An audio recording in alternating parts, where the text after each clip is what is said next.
Well, hello to you all once again. It is I, Sam, once again to talk about the many layers of all things media for the...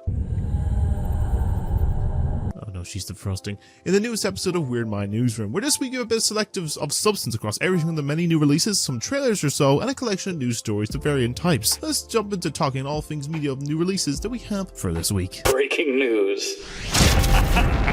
We start our releases with a new project that will be getting very strange, very weird, and maybe even a little bit more conspiratorial, as we have the newest madcap project from the duo of Yorgos Lanthimos and his lead star of Emma Stone, as we have the release of his new film of Bugonia. And the new film will follow two conspiracy-obsessed young men who end up kidnapping the CEO of a major company, as they're convinced that they are actually an alien who's intent on destroying the Earth, and I'm sure a lot of chaos will ensue in the process. Now, reception on this new film from the filmmaker and star seems to be very well received, and better received than his previous film of What Kinds of Kindness, who praised with concept performances and for many being the madcap ideas that the director is known for, and could be another film of his that may appear in the award season circuit. But if you want to see it for yourself and see if it's well worth the award season circuit, you can check it out now in cinemas. Our second release and last of the films is very well timed for the release of this week, with it being the spooky season day, and concept and tone fits right into the day as well, as the concept starting off some form of an old series on YouTube or possible ARG, knew to better take a stab at the concept, and with the debut of another YouTuber as Chris Struckman alongside producer Mike Flanagan delivers the new doc-style horror with Shelby Oaks. And the film follows the mystery of a disappearance of a young woman named Riley Brennan, who back in the 2000s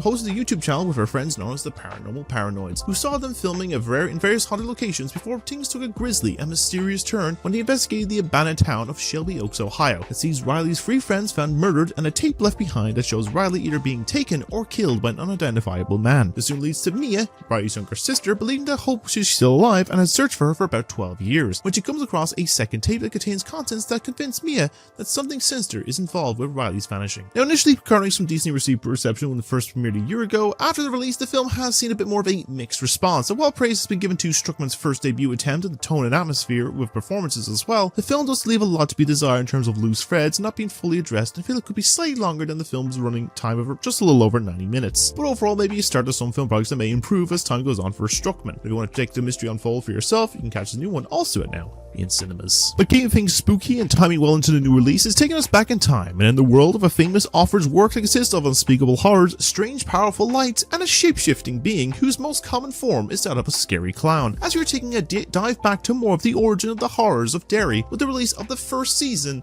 of It, Welcome to Derry. The series will serve as a prequel to the two recent adaptations of the famous novel by Stephen King, and set 27 years before the events of Chapter 1 in 1962, and focus on a group of young kids who begin to sense the presence of an ancient evil, specifically Pennywise, rising in the town, and will explore more of the origins and deep history of the town of Derry and the shape-shifting clown. Now, reception so far with the first season seems to be well received, with praise on its performances, its time-setting, atmosphere, social commentary, and its themes, though some issues seem to stem from some mixed elements of the plots or plotting being all over the place, and some with the lack of the appearance of the titular clown, but to more of the latter half. But I feel it makes sense to build up to them more than just overuse them. If you're up to Floating Around 2, you can catch the first two episodes now on HBO Max and Sky now in the UK and Ireland, with a new episode releasing every Sunday night or Monday morning. Well now, salutations to you fair viewers. It's been a bit of time since we've been in this Underworld, where the last we experienced quite the ordeal of conflicts with the two forms of afterlife, and while they may be settled and the scars still linger for some of them, a new one is rising up to try and take control of themselves. I'm sure we'll have some conflict, bloodshed, and a few sing-songs too, as he once again making a final reservation to the new and approved Has-Been Hotel. The new season will follow on from the end of the first season, about a month after the victory over the Angels Execution Army, who are proving still to be a success with their hotel idea for Charlie and her friend, as the new and improved hotel is packed full of residents. Though it seems to Charlie's dismay, the new guests seek more of revenge instead of redemption, which goes against the plan of the hotel, which will soon see the V's trying to use this to capitalize on Hell's instability and use the growing tensions with Heaven to their own advantage, leading to a possible new war on the horizon. Now, reception on the format of the mediocre video podcast so far has seen some well-received reception so far, with praise aimed at the animation, its building of story, the catchy songs, and something well-established character dynamic balance with the favorites and new additions. I'm sure it will be something of a hell of a good time. If you want to pursue this venture over, say, listening to it by a radio broadcast, why should you? Then you can catch the first two new episodes now on that prime location, and then 2 episodes every Wednesday going forward. Stay tuned. Then from the underworld to a galaxy far, far away, we're delving into the many stories outside of the main saga story. So once again, we're going to different parts of the universe for the release of the third season of the popular series of Star Wars Visions. This of course will be a series of episodic stories that will tell us unique tales in the universe, and the likes of a blind Padawan and a spiritual journey, a smuggler's dangerous mission, some stories on the focus of the rebuilding of the Jedi Order, princess leading a rebellion against the Empire, and many, many more to come from the galaxy far, far away. The reception so far on this new season of stories seems to be a hit with critics, though a little more mixed with audiences, but still so far liked enough with praise in some of the contained or continued stories of previous seasons, the unique style of animation from different studios and companies, and the appeal of other sagas and ideas out there across the world of the galaxies. And if you want to see the many studios and artists have to offer, you can catch this full season now on Disney+. Then the last of the shows will see us toss a coin to the fellow bulky man with the long flowing white hair and the powerful weapons and powers, though it seems the main guys had a bit of a new look and change happen in between, as we're returning to another realm of a game adaptation with the release of the 4th season based on the books and games of The Witcher. Now the new season will follow on from the shocking continent-altering events of the last season, and will follow Geralt, now played by Liam Hemsworth, Yennefer, and Ciri as they are faced with traversing the war-ravaged continent and its many demons apart from each other. If they can embrace and lead the group of misfits they find themselves in, they have a chance of surviving the baptism of fire and finding another again too. Now reception on this new season has seen a bit of a series low, with a more mixed reception on the critics side, though audiences seem to be more in the low negatives, and most issues possibly stemming on the sudden cast change from Cavill to Liam Hemsworth and the continued lack of adapting the series to its books it's based on, though it seems some of the visuals or settings and some performances are still decently liked. But if in case you want to continue the journey to the end, you can watch the new season all now on Netflix. On to games, we start with a journey into the realm of the cosmic scene for an adventure that is not straightforward, a bit more goofy and full of action, strange creatures, plenty of guns, and a goofy moon-based mascot. As after a long wait since the unveiling, we have been given the release of the sequel to The Outer Worlds. Now set in the standalone sequel to the original, it's set in the Arcadia star system that is evaded by the Mega Corporation, where you will take control of an Earth directorial agent who will be tasked with uncovering the source of some emerging rifts that threaten to destroy the colony amidst factional war. Now reception on this long-awaited sequel seems to be also well received, with praise of its gameplay, its narrative, characters, and worlds to explore, though some audiences and critics are mostly critiquing initially on the price of the title for the amount of content that's in it and for performance issues on PC, which seems to be the norm these days with a lot of console games, but overall seems like another success. If you want to play it for yourself, you can do so now on PS5, Xbox Series X and S, and PC. Then from the cosmos to taking a trip to the past and setting a title for 2 games of this week, it is time to return to the games that brought the series started and complete the story and trilogy that was born in form of the full complete roundabout way, as we've finally seen the release of the HD 2D remakes of the original 2 entries of Dragon's Quest. Being the remaining part of the Erdrick trilogy, the first title will take on the hero's tale as a descendant of the third game's protagonist that will see you rescue a princess from the clutches of the evil Dragon Lord, with the second game jumping ahead a century from the first title and playing the role of the Prince of Middenhall, who must go on a quest to defeat the evil wizard Hargon after he destroyed Moonbrook Castle. Now reception on this double pack remakes, like the third game, have been very well received, with praise to the massive improved new features and visuals of the remakes, while keeping what was lovely titles all in check and capping a trilogy of beloved titles with great respect. And you're up for some new quests, and you can do so now on PS5, Xbox Series X and S, Switch 1 and 2, PC. And our last new release of the week technically released last week, but I seem to have forgotten on it and has been dropping new episodes each week for the month, and that will be the case of a world of heroes and powerful beings that may be known to save the world or destroy it. It will come down to some people or those behind the desk to make sure they are kept in check or find a way to be reformed, as the release of the new comic style narrative choice episodic game known as Dispatch. Seen as a form of a superhero office comedy, the game will have you take control of Robert Robertson, played by Aaron Paul, a former superhero known as Mecha Man, who takes on the role of a job as a dispatcher for villains turned superheroes after his signature mecha suit is destroyed in battle, looks for a way to earn some funds for a new one. Now reception on this episodic series so far seems to be very well received, with praise to its story, its narrative choices, performances from big name stars and a few familiar voices from YouTube, and from the visual aesthetic, with the many outcomes of the narrative getting people to come back for more. If you want to play it for yourself, the first 4 episodes are available now on PS5 and PC, with the remaining 4 episodes releasing in 2 pairs of episodes over the next 2 Wednesdays. And all that regards now, that's all the new releases that we do have for this week. Do you like scary movies, Sydney?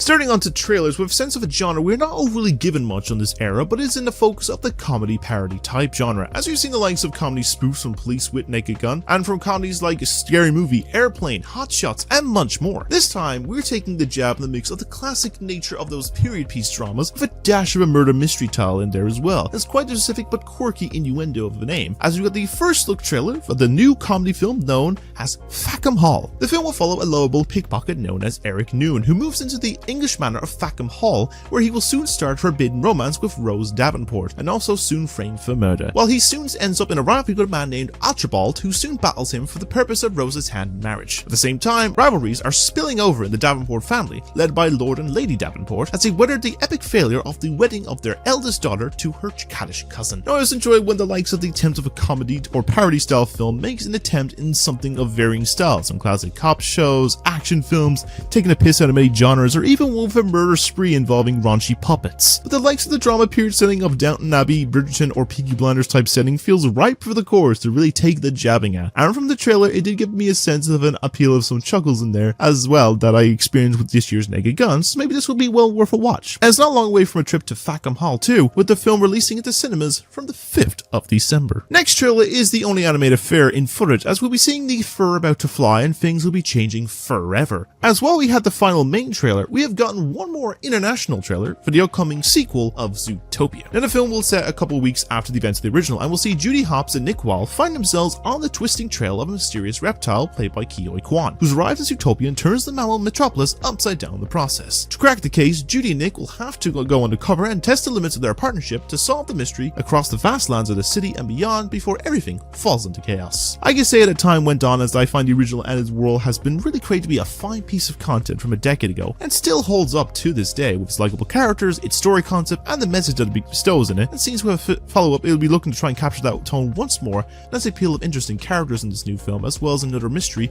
and good humored jokes in it as well. That in all sense of things is part of a collection of films from the end of this year I am most excited for. I'll be well looking forward to checking this out when the film releases in just under a month's time on November 28th. Our only TV-based trailer for this week, seeing the case beginning to the end. The journey of a battle forming and the effects of the aftermath to everything presented will be set to turn the world upside down, as we have gotten ourselves the trailer for the upcoming final, or at least final trailer for volume 1 of the final season of Stranger Things. Now, this final season will see the final battle of Hawkins, as the rifts between the real world and the upside down begin to open, causing chaos and a military quarantine on the town where the gang will unite to fight Vecna, who has gone missing since the end of season 4. As plans currently unknown, which complicates the mission, will lead to them battling a darkness that looms that is more powerful than ever before. It's been a bit of a time lately. I've had a bit of a thought process and mixed opinion of this whole series, that while I love and enjoy the series a whole lot, still to this day, I've seen the case of some of the issues brought up from previous rewatches that I kind of want to make a video on it at some point near around the time of this season's release. I have as well as an approach. Maybe I might do after the season comes out, but I don't know. I feel like maybe it worked a little bit more, but in all sense of things, I'm sure it'd be a case that I look forward to seeing how this whole thing ends, and hopefully with the report I'm jumping about a year and a half in the series, it will help it slightly with the issue of them being way too old for the ages they're supposed to be in this point in the series. But I guess we'll see how the pain and emotions we may feel by the release of Volume 1 November 26th,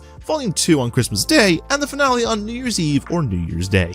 And our final trailer of the week is focusing on the question of wondering if you like scary movies, like the ones with the iconic killer with a specific looking costume that seems to make a presence every few years with a mystery as to who's behind the mask, that may be showing its signs of running out of ideas. Well, that's a little bit of what I see with the release of the timing well of this spooky season week, as we got in the trailer for the all-new entry of Scream 7. In the film, we'll be seeing the new form of the iconic Ghostface killer emerging in the quiet town where Sidney Prescott has built a new life. Her darkest fears are realized as her daughter becomes the next target. And determined to protect her family, Sidney must face the horrors of her past and put an end to the bloodshed once and for all. So my own personal opinion, I was one that was not much of a big fan or lover of this series in general, as I've not seen many other films besides maybe the original, the memes or discussions around Courtney Cox's hairstyle in the third movie, and saw the fifth one of Friends when it came out. But it has been a case that you've seen one of them, you've seen them all, and it's a case that this one has had a bit of a very messy development, from cast leads being fired for their opinions on the ongoing conflicts, and some leaving in support of the actress, to them bringing back other characters from older films just spells a mess,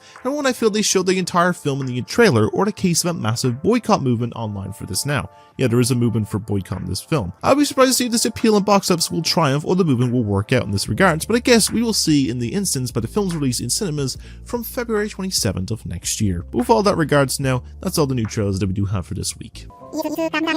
But first, an ad break. Now before we go on with any other bits and pieces that we talk about, like news or any other bits and pieces, whatever this video is attached to, I have a little bit of a quick announcement. Now, if you may remember a little while ago, I have given my quick thoughts and opinions on some bits and pieces relating to a certain product, and that product, of course, was Pure Crack, as I mentioned beforehand, where I talked about how the product came out. I gave my quick opinion on it, and you can check it out, like the full just like piece on its own on TikTok and stuff in that regards. But I have a bit of an announcement to do with this regards, because earlier this week, while I was in work, they confirmed that my account was approved to be a case to be a referral one. It's like a creator code in that regards thing, like you see on like social media and stuff like that. So yeah, I have an official referral code, basically a case where you can get a 10% discount on Pure Crack with just using the code Sam Harrison. Like that, you can check down below, and you can link down below, and you should be able to get 10%, like get commission, all that kinds of things. But like, it's only a little something. You don't have to do it. You can still keep the code of Pure Legend and stuff in that regards. But yeah, if you do it by my code, I appreciate it and all that stuff. Or check the link down below, and you want to get yourself some Pure Crack, I'd say do so. It's a very tasty drink, beverage, and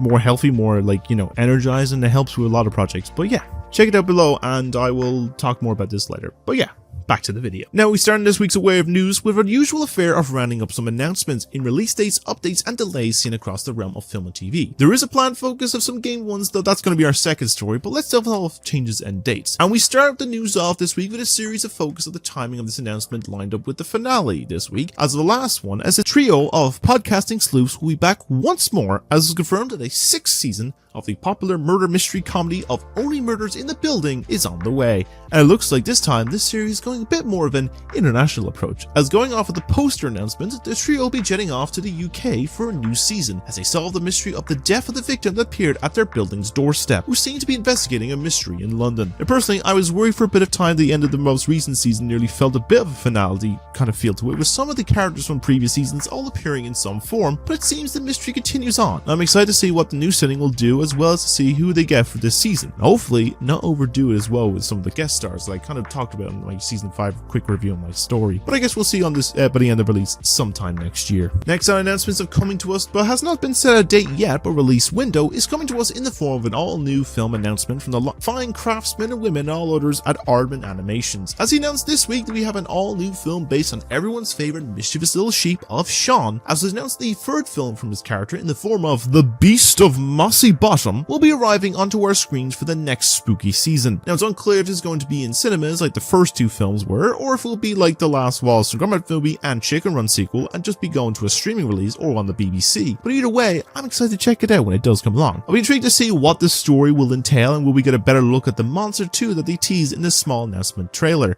But I guess we'll come about the idea before the release next Halloween. The next project in focus was in the perspective of the discussion of some confirmed dates, with the first being an appointment has been made for your presence for a medical checkup. As was announced this week as well, that we have finally gotten the release date for the planned reboot to the popular series of Scrubs, with this reboot now set for release on February 25th of next year, which seems like this series is coming along very well from the sounds of things. This also confirms that a fair amount of the original cast members will be making some form of an appearance. I'm sure people will be more open and happy with the original cast compared to the last season of the original that was more focused on an all-new cast group that people could not attach themselves too much to. Now, I'm intrigued to see what the series will entail and what stories the characters have been up to since the series ended, and I'm sure we will get an idea of the series when a trailer makes a release in some point in the next few weeks, but I'm sure we will get an idea of that.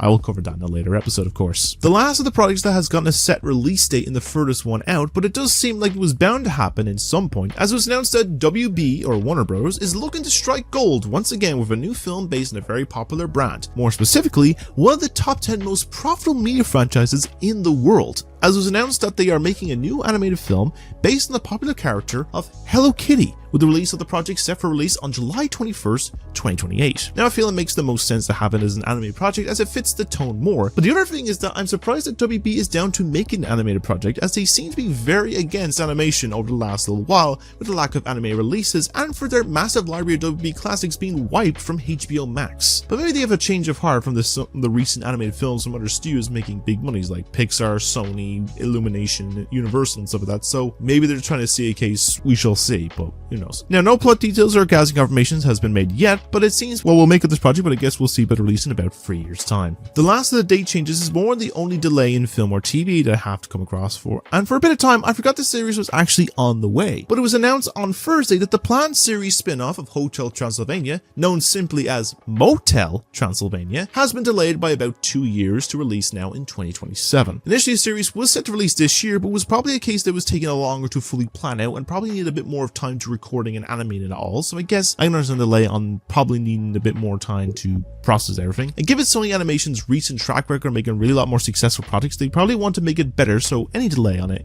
is seemingly fine. Now, I'm sure we will get an idea of the project in due time. Once anything new does come about it, I'll provide that in a later episode too. But what do you make of these projects? Are you excited for another season of Only Murders? Will you watch the new Shaun the Dead film? Do you think Scrubs reboot will work? Will you check out a film on Hello Kitty? And are you excited for it? Or will you think the delay of Motel Transylvania will do any good in the long term? Let me know what you think down below in the comments. We can talk about them there. As for our second stories of the week, is more of another roundup of projects that consists more of projects focused in the realm of the discussion on video game media, from project updates, delays, and announcements as well. But let's get into seeing what will consist of this week's collection of stories. Now, our first one technically would have fit into either story, as there's a bit of an update for one person's contract move, but more on this is from the focus of the project they are working on, and this is to do with the creative known as Taylor Sheridan. The name may not be widely known to a lot, but his content as he is the creator behind many massive successful projects based on one created series universe of Yellowstone, with many prequels and sequels made in the process, and it seems he's not focusing on the Western focus for this next project, but rather he's going more in the area of modern combat warfare, as was announced this week that Sheridan will be the writer of the upcoming film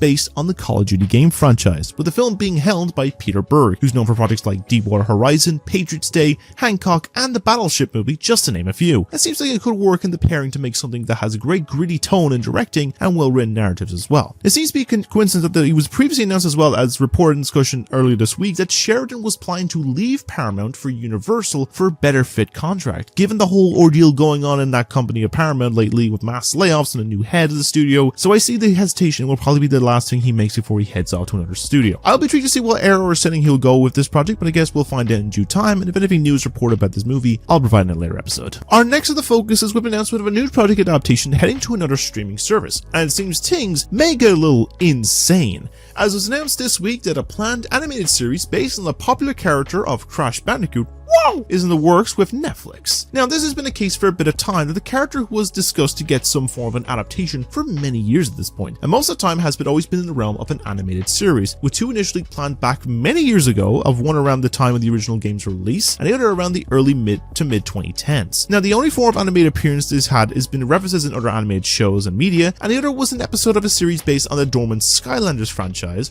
where people were a little mixed on the character given that he talked through the entire episode with a thick Australian accent, and we're bringing a question of wondering if the likes of Link in the Zelda movie with similar of a Crash, will he talk or will he stay silent? But I guess we will see what will come of this project. Now, at the moment, there is no confirmed series yet or set planned release date on the streamer, but I'm sure news will come apparent at some point. If anything does come about, I'll provide that in a later episode. These last three announcements are seeing us head over to Nintendo for these three projects, and with the first one is we expected to get a release, though some were expecting an all-new title. But on Thursday, Nintendo came out with an announcement that the Switch 2 edition of Animal Crossing New Horizons is coming our way on the 15th of January next year, with new elements such as improved graphics, the mouse controls with the Joy-Cons, new village calling options, and up to 12 players can now explore the island all at once, up from 8 of the original game. It was, however, not the only announcement, as well as initially seen as Update 2.0 being the last one for the game 4 years ago. It also came with the announcement that a 3.0 update is on the way, which will include a new hotel led by Captain and his family that will allow you to design and decorate many rooms of the hotel to the guest appeal and style,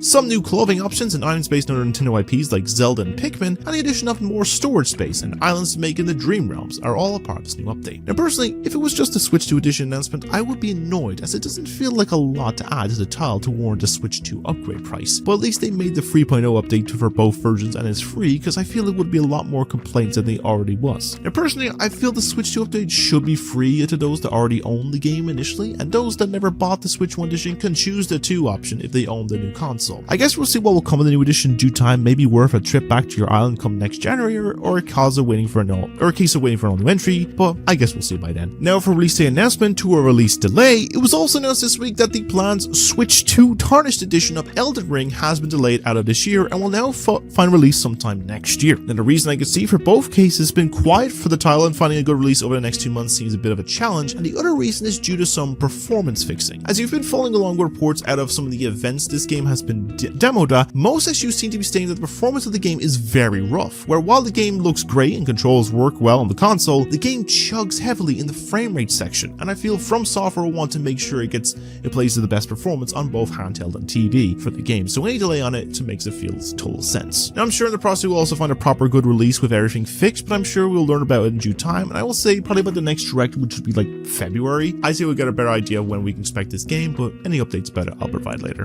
Lastly, this one is a bit of a focus on some legal news update, and this is a continued lawsuit between Nintendo with the Pokemon Company and the Pokemon clone of Palworld. Now I believe I brought it up a while ago, but the last direct focus news episode that Nintendo had filed back in September, a new patent that was mainly aimed at Palworld to try and help in their lawsuit, but it came up as very vague, and many seen the lawsuit as being damaging to a lot more developers and creatives, as would affect them from making the patents on capturing and summoning items or characters in a game, a possible battle system thing, and the likes of mounting a creature or vehicle, as the way more were reporting it made it seem like it could affect a lot more. Thankfully, some went through the patent and made it slightly more sensical overall, but still a little vaguely confusing. However, it seems that there's been an update to all of this, as was announced this week that the patent may have been dismissed as it was deemed too similar to other projects such as Ark and Monster Hunter, which may be a case of it being either too vague and too broad. Now this could help in the defense of the Palworld developers, Pocket Pair, but I'm sure some elements of character copies or other forms may affect it. Still, but it's hard to say. Now I see personally, it's hard to say who's in the right. As well, Palworld looks and feels close to a copy of Pokemon, the bigger company also feels a bit too power hungry and feels like it's amplified a lot more since the change of management over the last few years. But I do hope that things could turn around and improve overall on both sides and get a bit more of a better balance, peace over hatred, but I guess we will see if anything else comes about this in ongoing legal issues. But what do you think of all these game stories? Do you think Sheridan and Berg will make a great film? Would you watch an animated series on Crash Bandicoot, and what animation style would fit to see for it as well? Will you be returning to Animal Crossing for the Switch 2 edition and new update? Will Elden Ring come out next year in a solid state, and what do you see of the outcome of this ongoing lawsuit? Let me know what you think down below. We can talk all about them there, but with all that, that's all the news that we do have for this week too. Bees?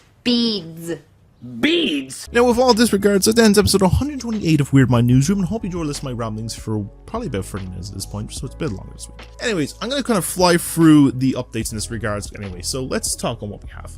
So reviews wise, I'm going to get back to doing those snack size box office ones this week, as well get to some other reviews wise and stuff like that, like long form ones. So Last Part 1 and 2 are going to come along. The snack size ones of Civil War, If, and How to Train Your Dragon, they will be also coming out as well. I'm going to do a few other ones as well in the process. I need to catch up on some movies from this month, so like Tron, I need to get to Conjuring from last month. I gotta get one or two other ones, but I will get to those and do some reviews on them eventually. So they're gonna come along eventually in some regards, as well as long form, short form ones. I'm gonna do a few from winter ones, maybe try and get Wicked done around the time of the part 2 comes out, just get my thoughts and things, because I got some bits about some drama that might be able to amplify this extra bits of stuff, but we'll see how it goes. Anyways, in this regards then, go into gameplays. Now, before this episode comes out, we should have the complete gameplay walkthrough of Little Nightmares, including the DLC of Secrets of the Maw, all available now. I know I released it like 2 days after Halloween, but it just happens.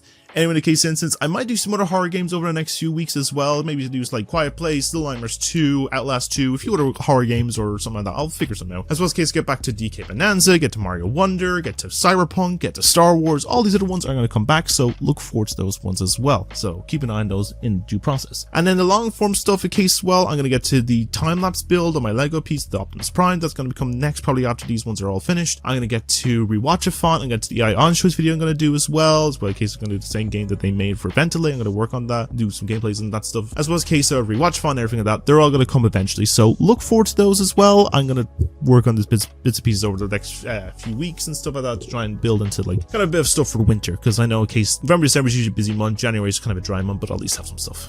But anyways, with that regards, I'm going to leave the episode there for now. So if you like my content and want to see more from me more frequently, just simply like and subscribe. Or follow me on all the socials if you see these videos on my YouTube or Instagram or TikTok kind of thing. I'm trying to aim for 500 subs on YouTube, so if in case of any support to get to the end of 2026 to start with 500 subs would be greatly appreciated, and I will knock you down. I'll probably do some special thing for 500 subs, but we'll see. I'll figure it out. But yeah, hopefully it'll be great. Let me know your thoughts on everything that was discussed this week down below, from all the new releases, if you've seen any of them, your thoughts on the trailers, and your opinions on the news stories as well, from the film and game stuff. But with that regards now, I'm going to end the episode there for now. So as always, you all stay being wonderful people. Have a great day every day, doing many great things, keeping you because no one else can do what you do, and take care of yourself because mental health is very important, especially going into November and December and all the Christmas period months and all that stuff. So yeah, you gotta keep yourself safe from the woman that is currently defrosting as we speak, so we should be scared. But anyway, in this regards, I'm gonna leave there for now. So as always, stay more people, and I shall see you all next one.